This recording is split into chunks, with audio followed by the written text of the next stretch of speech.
the fancy dress shop. Ben emailed Daisy an invitation to his party. The email said, "Hi Daisy, please come to my party next Saturday at 3 p.m.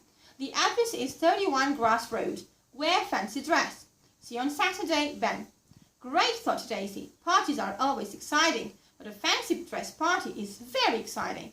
She went to tell her mother about the invitation.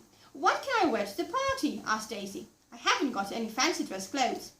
"Well," her mom answered, "we can go to the fancy dress shop in town. They've got lots of exciting things to wear there." So that afternoon, Daisy's mother drove her to the fancy dress shop in Duck Street. When Daisy walked into the shop, she laughed. "There are hundreds of things that I can wear here. Look, Mom, a fireman's jacket, an astronaut's costume, a nurse's uniform, a circus clown's trousers, a panda costume. I can't choose." "How about this kangaroo costume?" Daisy's mother said. "Or what about this pineapple costume?" "Oh, look, Daisy, this kitten costume is great." No, I don't want any of those." "What about this doctor's coat?" Daisy's mother asked. No.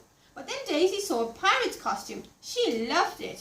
"Can I try that one, please?" she asked the man in the shop.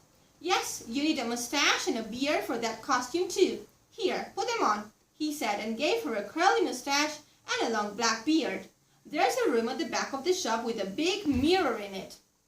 Daisy carried the clothes and the beard and the mustache to the small room at the back of the shop and put the trousers, shirt, belt, scarf and hat on.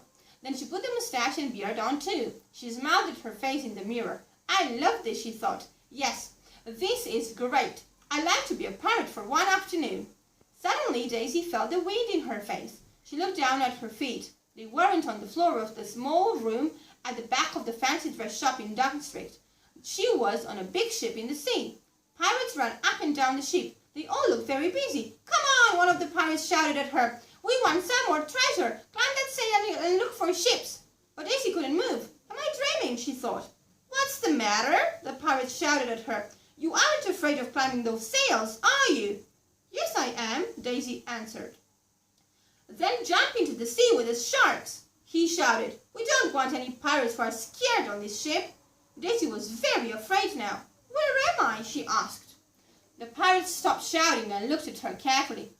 "I don't know you. Where did you come from?" "Did you come from another pirate ship?" he asked.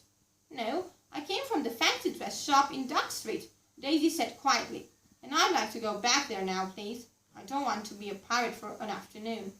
Then a big wave splashed her face. Water dripped off the end of her nose and off her mustache and beard. Her pirate hat, shirt and scarf got very wet too. She looked down at her feet again, but she didn't see the ship. She saw the floor of the shop. "Mom," she called, "come here quickly." "What's the matter, Daisy?" her mother asked. "And how did your face and all your pirate clothes get wet?"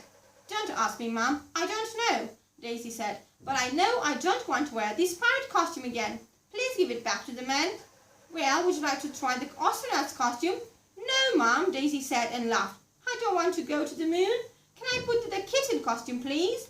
Then children can come and play with me in our garden." Goodbye.